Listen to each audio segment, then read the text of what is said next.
Welcome, Dan. I'm here with my friend Dan, who's a trainer here, student here over at Innisfil Brazilian Jiujitsu. Recently minted his brown belt. Congratulations. Thanks, brother. My pleasure, man. It's so awesome having you here.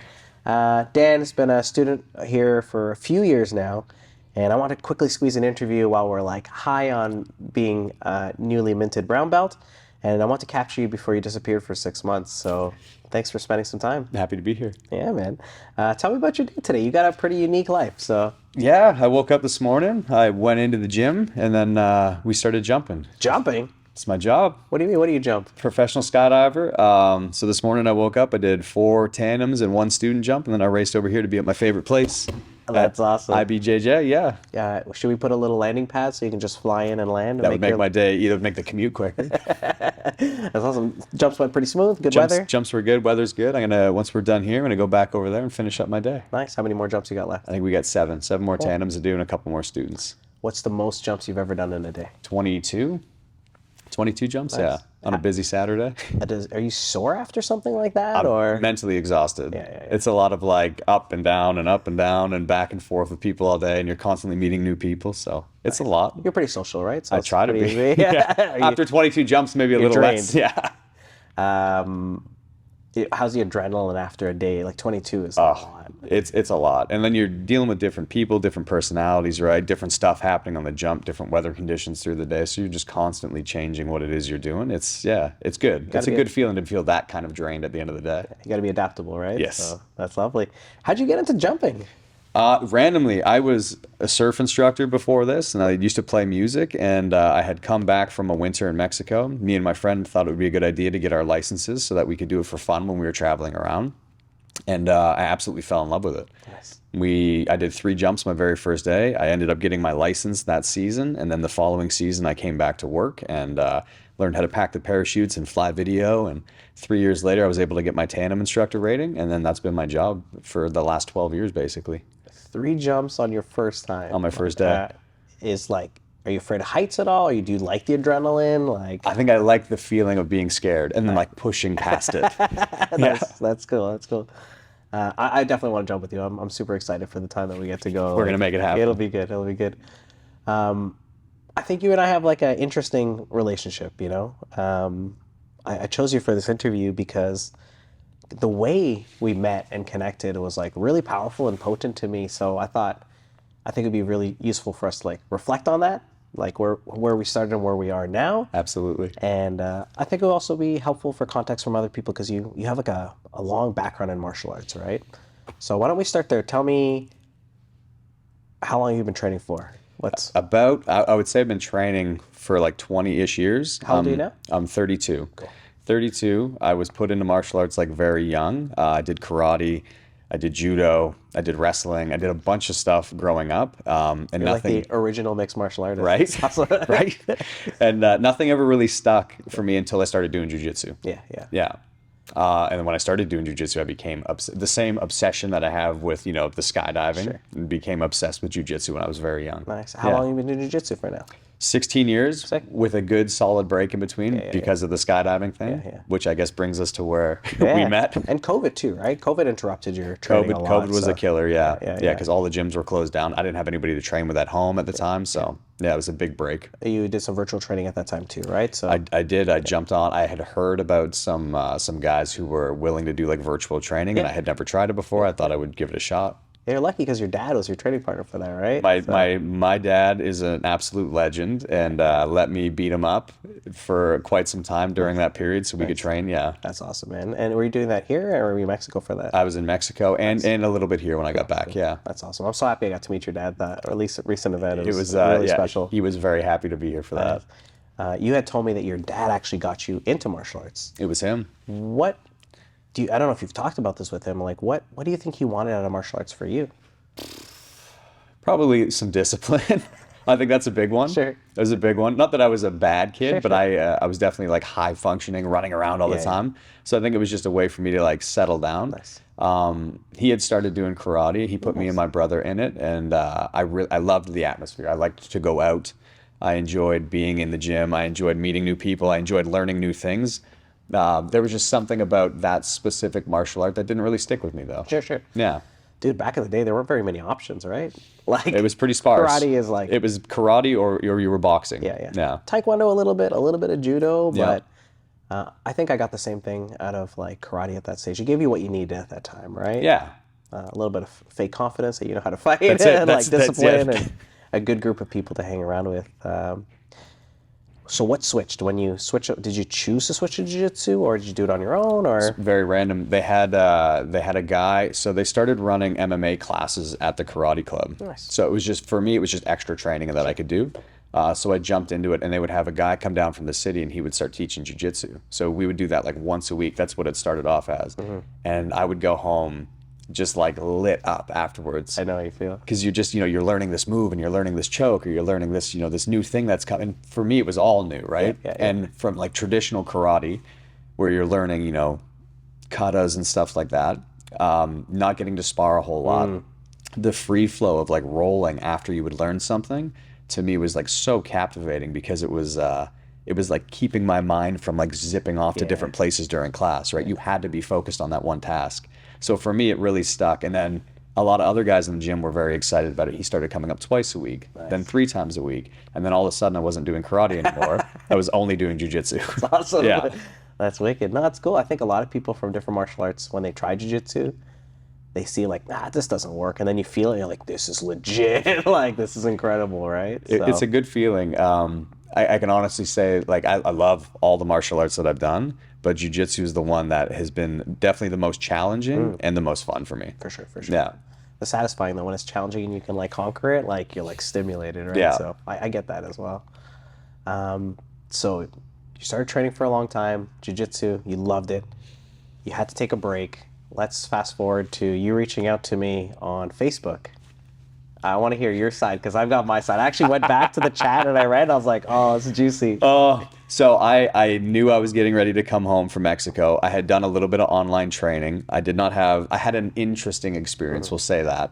Do you want to expand on that as well? Yeah, so I from a traditional martial arts background, I was obsessed with what belt and this and that and all of these things. And I knew that I had received a purple belt. I had trained 3 more years, and then when I started jumping, I had taken a significant break.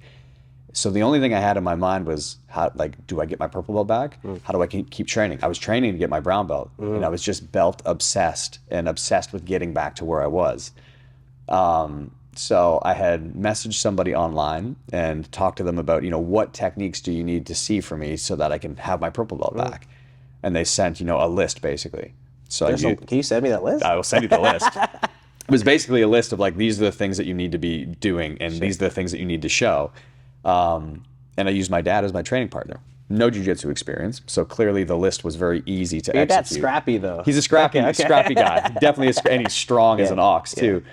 But for somebody that has 0 jiu-jitsu experience, right? It was just like, here, I'm going to start in this position, and I just need to end up in X position.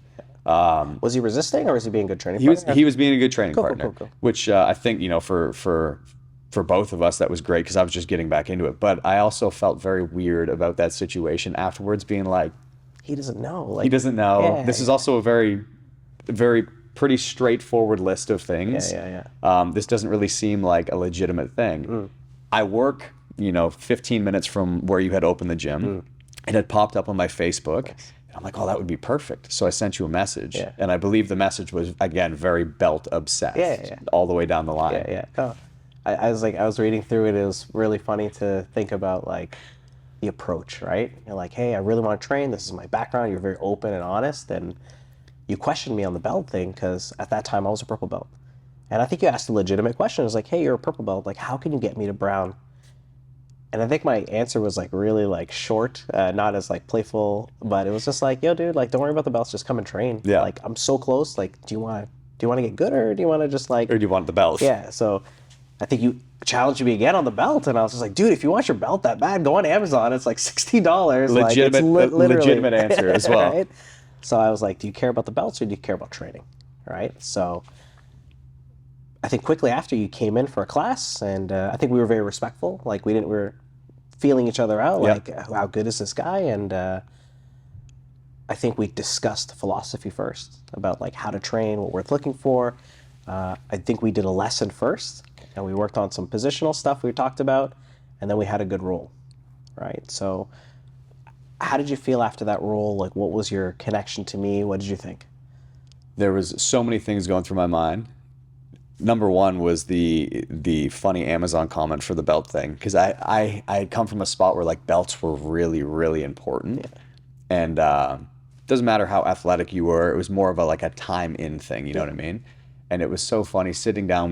We talked philosophy, we talked training, we talked ideas, and then we rolled, and I realized just how behind the eight ball I was, which was super refreshing for me. Because coming from a spot where I feel like I'm very athletic, and I felt like, you know, yeah, like I did all the things that were on this list that I got, and then rolling with somebody at the same rank and getting absolutely annihilated and being out of breath and not feeling like I was at 100% was refreshing. It was great. Yeah. It's what I needed. That's a good wake-up call. It was a great wake-up I call. think everybody's first role with somebody, there's this tension of like, I want to show them what I got, right? And I think I'm like really passive. I'm super chill. I have asthma, so I don't go too hard, but I wish we actually saved that footage. It might actually be somewhere, but like we should go back and see like how much we've progressed there, right? Because you actually had a different set of move sets, and your body, you're very like explosive, very athletic. So you were hitting me with stuff I hadn't seen and dealt with.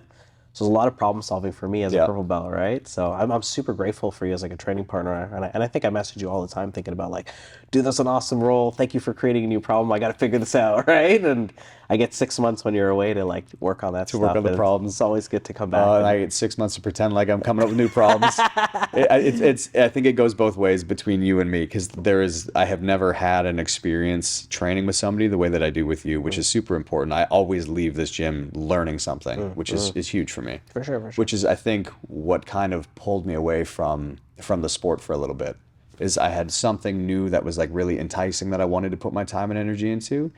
And had I had this experience, you know, before I took a break, I think I wouldn't have taken a break.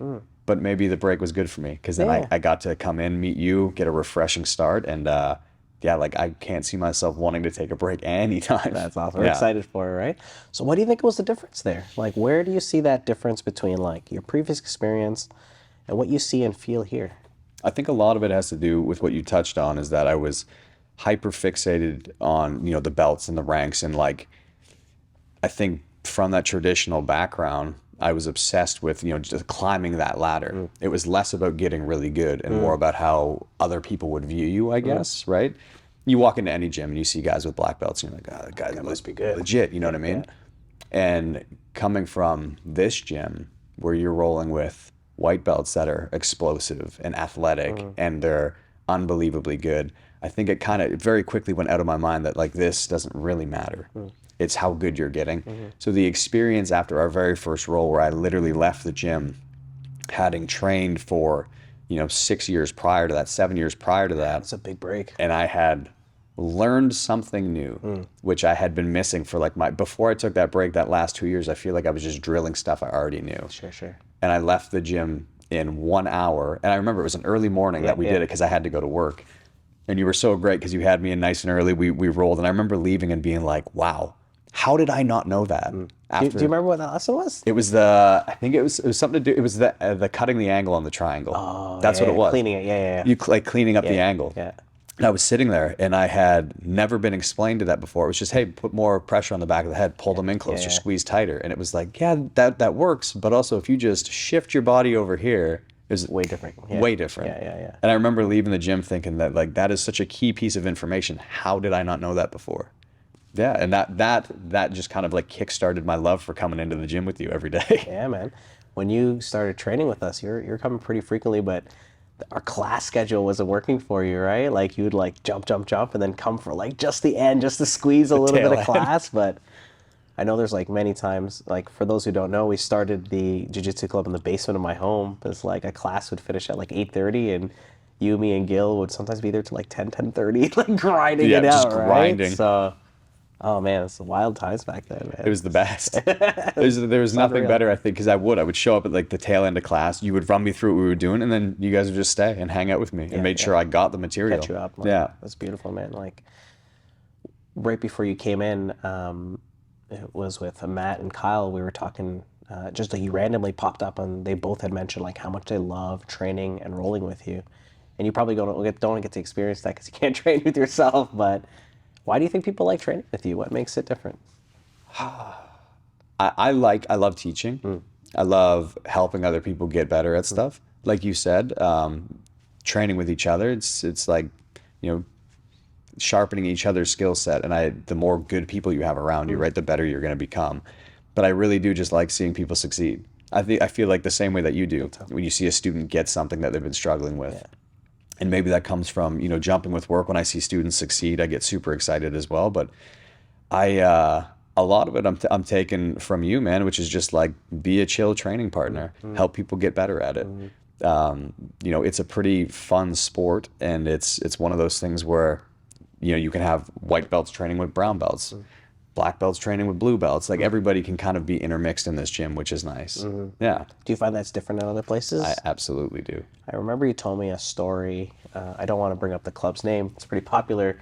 You rolled up, and everybody just looked over at you, like watching you put your belt on, and you looked at their belts, and there was like a little like tension, right? Yeah. So maybe talk about your experience of like other clubs and. I've been lucky enough to train at other clubs in a good way and a bad way. I've been to lots of great clubs, lots of great people, met lots of great training partners, but there always seemed to have been like some kind of hierarchy. You know, people getting offended that lower ranked belts would be rolling with higher ranked belts, or that Even to ask is like disrespectful. even to ask is disrespectful. You could be sitting against the wall waiting to roll for 30, 40 minutes at the end of a class, right? And nobody's going to roll with you because you're a purple belt and there's only brown belts in the class or something like that. Yeah. And that seemed to just be a huge hindrance for anybody that was training, right? Like I'm here, I'm ready to go, but I'm not really getting any reps in with anybody. Not to mention that, you know, fully tattooed, so I feel like I look a little meaner than I actually am. Yeah. So people always get their back up at me, yeah. but And then they talk to you and you just melt them. You're yeah, super just chill, try to be right? as nice as humanly possible. But yeah, like I've gotten to train at a lot of gyms, and that there's one common denominator, and that seemed to be that there was like a hierarchy amongst like who got to train with who, which really hindered my performance, right, and my learning. I couldn't really sit and roll with the big boys because they, you know, were just rolling with themselves. And if in a class where there wasn't a whole lot of people to do anything with, there was just not a lot of education being done. Honestly, like we probably never talked, but it just clicked. It's like it's probably why you wanted a better belt. It's like you want to be able to see like how do you rank against these guys? How do you like? Yeah. How does it actually work? But I think we've talked a lot about when you actually learn something here, you could implement it at other clubs, right? So you're like, man, this stuff's actually working against higher, bigger, stronger guys, right? So it's really satisfying, like as a coach, to hear you say that. It's like really good feedback. I'm like, okay, let's keep sticking to this material, right? Like, where are you getting stuck? It's Where do working. we fix? Like, It is absolutely working. yeah, that's awesome. So now you get to train here for 6 months. You jump for 6 months. What do you do? I'm gonna miss you. I'm gonna miss you too. What are you gonna do for the next 6 months? I'm gonna keep training for sure. I luckily enough, before I left last year to come home, I met a couple guys that are down there that are super chill to roll with. Where are you at? I'm in Mexico. Cool. Yeah, I'm just north of Cabo. So there's a couple good guys down there that I can train with. So I'm just gonna keep going and blow your phone up every day with questions like I usually do. Like, hey, this happened to me. What do I do? Hey, Send footage, Dan. I did this, and you'll be like, videos. That's I feel like that's one of the greatest things I have with you as a friend and as a coach is that like the gym might close for the night, but like you're one of the only people that I know that obsesses about a jiu-jitsu so much that like your mind is constantly going. And I will send you something. It'll be 11:30 at night. And I'm expecting I'll get a message back like in the morning, and it'll be like 2 a.m. and I'll get a message back like watch the footage religiously. I think I know what happened. I've been watching since 11:30. Yeah, exactly. And you don't get that at a lot of places. You know what I mean? It becomes a job for a lot of people, and I think that happens with anything. Even fun jobs become jobs at some point in time. But like you've kept this love for the game, which ignites everybody else's love for the game. Which constantly puts people in this state of like they feel okay to ask questions, you know what I mean? Or if they go to an open mat somewhere else and they had something happen, they know that they can ask you and you're going to give an educational answer, right? And if you don't know the answer, and you say this all the time, if I don't know the answer, I will find out what the answer is, and then we can work on it. I like those challenges, man. I love to like when people challenge something. I was like, I don't know.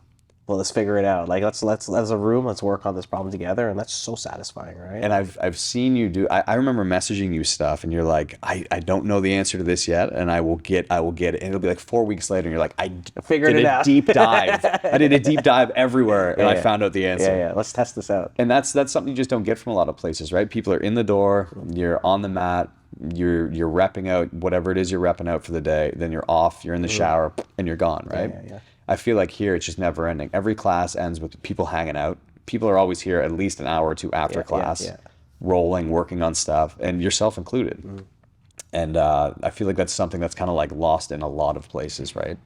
I came across this theory recently. It's called the third place. The third place. Have you heard of it? No. So it doesn't exist as much as it used to, but back in the day, there was 3 places people hung out in. It's like the first one is work or home, depends on where you spend most of your time. And the third place is the third place, which is like low cost of entry to hang out. So let's say like a cafe or like a library. Yeah. And this is where people would like socialize and hang out and chat. And they don't exist very much anymore. Here in Innisfil, like there's like not too many bars. Yep. And I think like the second you add alcohol to a situation, it changes the vibe of things. But I'm starting to feel like this is the place, because you're totally right. I don't think I appreciate it because I spend so much time here. It's like class finishes at 8 o'clock, people are here till like 10:30. Yeah. Like all the time. All the time.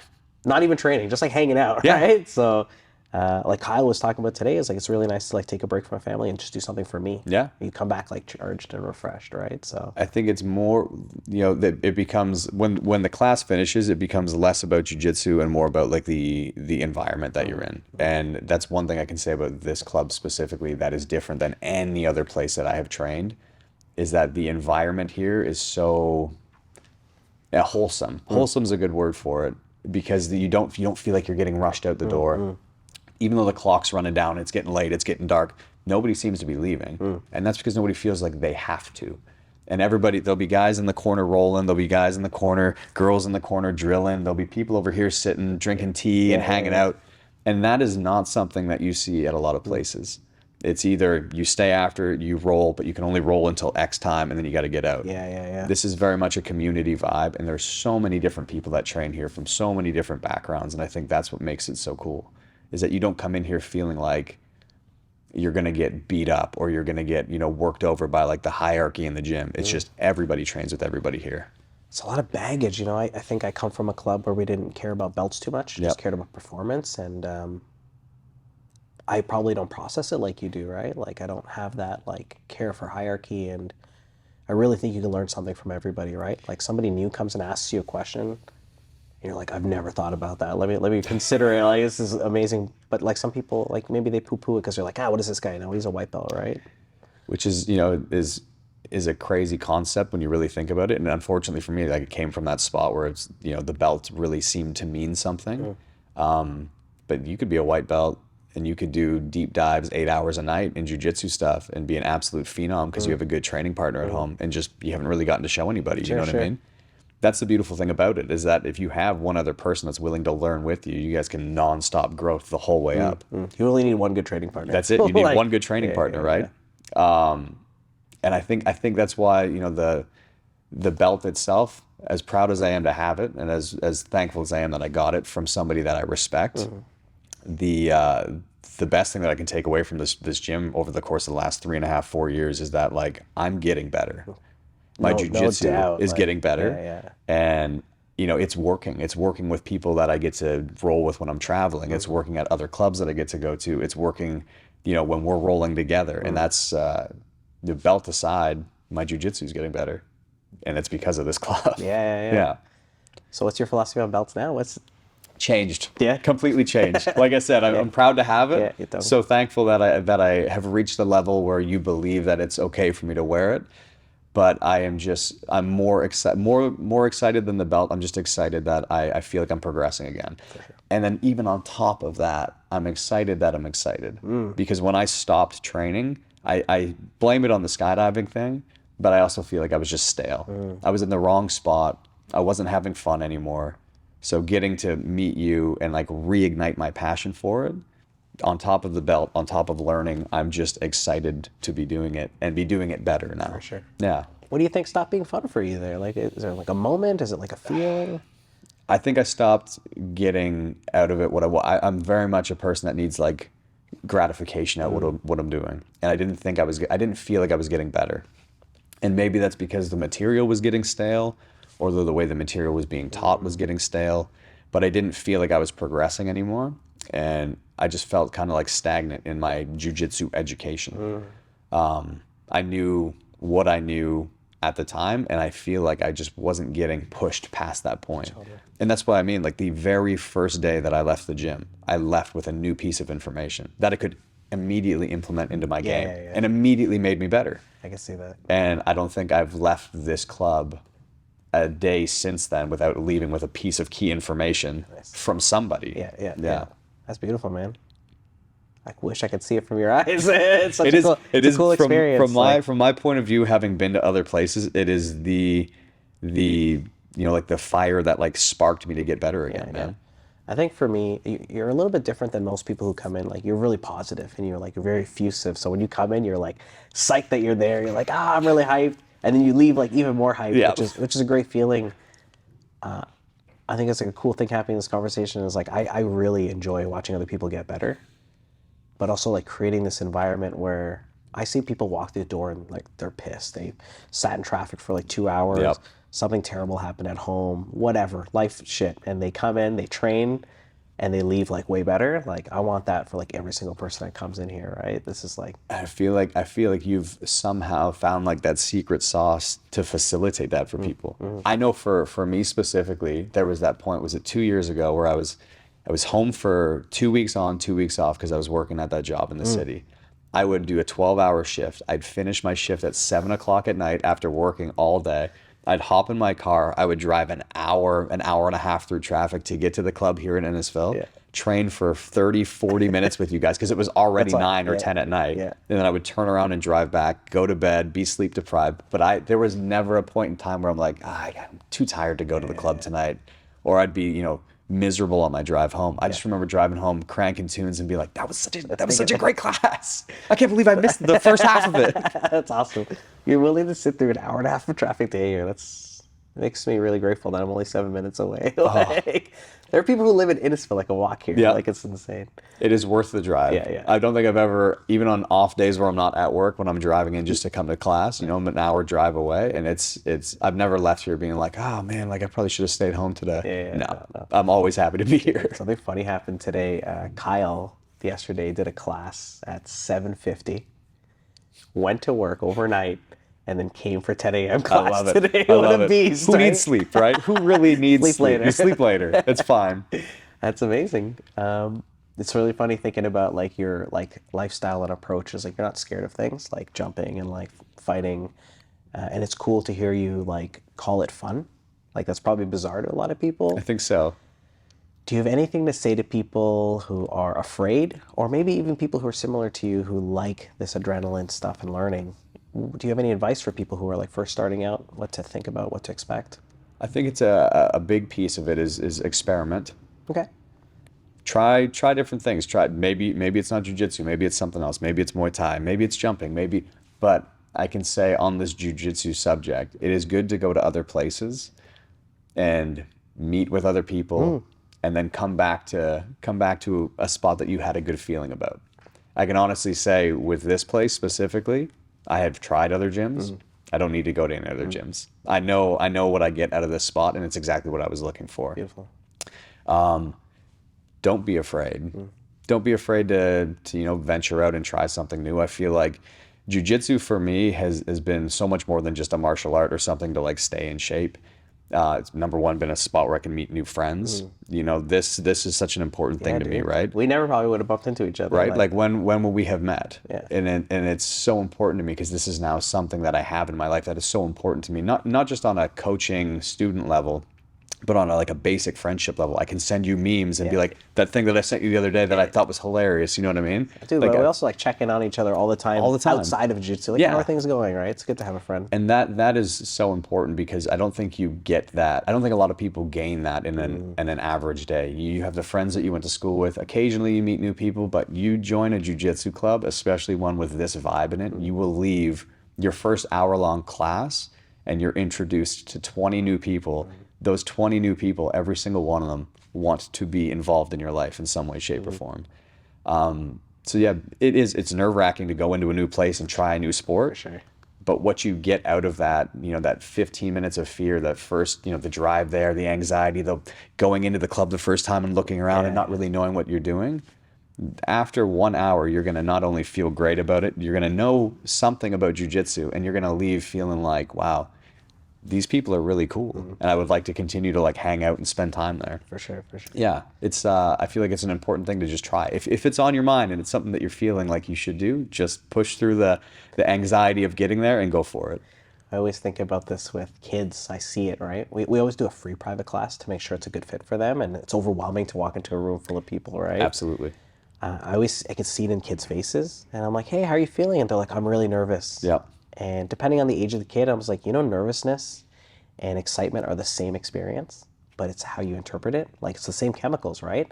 And they're like, what? Like, what are you talking about? They don't get it. And then they do the class and like, that was really fun. I want to come back, right? I think that's a testament in itself, is that the way that you organize how you get new people in this club is very different.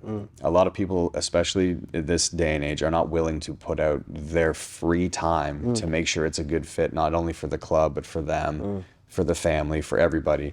And the way you approach it, having somebody come in, because you understand that like walking into a room full of 30 people as a brand new person is difficult. And I think it's difficult as a kid. It's difficult as an adult too. So to facilitate that for people kind of speaks to how you run this club, which is like you're constantly thinking about how other people feel here. This. Yeah. I probably don't appreciate it more because we've been doing it for so long, but it's actually a two-step process. Is like, we want to make sure they feel good, but I also want to make sure it's a good fit for me. Absolutely. Because this club is not for everybody, right? No. And it's like pretty polarizing. People like come in, they're like, yeah, I want to learn how to fight. And we're like, It's not the vibe bad, here. right? Like, it's not the vibe here. We could. Like, we have a good, strong comp team, but like, it's not the reason. That's to build community, right? So I want to make sure like the alignment fits like for our whole team, right? I want to make sure. Which again, I feel like it's not just racking up memberships, but it's building a community, right? It's like sustainable. It's just sustainable. You want to Money's have nice too, though. Money's great. Money's great. But I feel like money will come with the way that you're running this club. Yeah. Because you're just a genuine human being running a genuine business with great people who are coming in here. And again, I don't think I've ever met somebody that's come into this club. And I've brought in a lot of people here, especially this summer. I've got friends from work that came in here and trained. I just spoke with Ash this morning. Yeah, how's it day? He's starting to train another place. Nice. I'm not going to say the place, all good. but he specifically said, I really miss PK. Of course. And I miss the way that I was teaching. He's like, the club's cool, but I'm not learning what I was learning. Yeah. It's tough. I mean, other people can try, but I think we're trying our best to like always be modern, always get the best stuff, always new stuff. So it's really hard to go back to a traditional approach, and you're just like, let's actually spend a little bit of time on that. People don't know how people train like karate. We could say kata. Yeah. People don't know what that is, but punching, kicking in the air. Series of movements that are like strung together. Yeah. We're seeing it in jiu-jitsu as well now, right? A lot of it.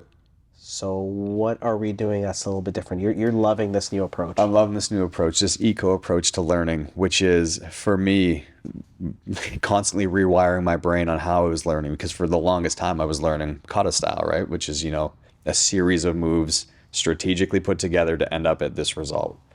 Where the way that we're teaching and you're teaching and the club is evolving now, this eco approach is you're giving key pieces of information, but not all of the information.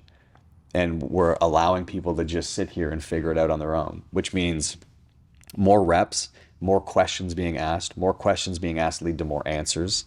And for me, watching this happen, I'm watching people that have been training for 3 or 4 or 5 weeks absolutely smashing in here.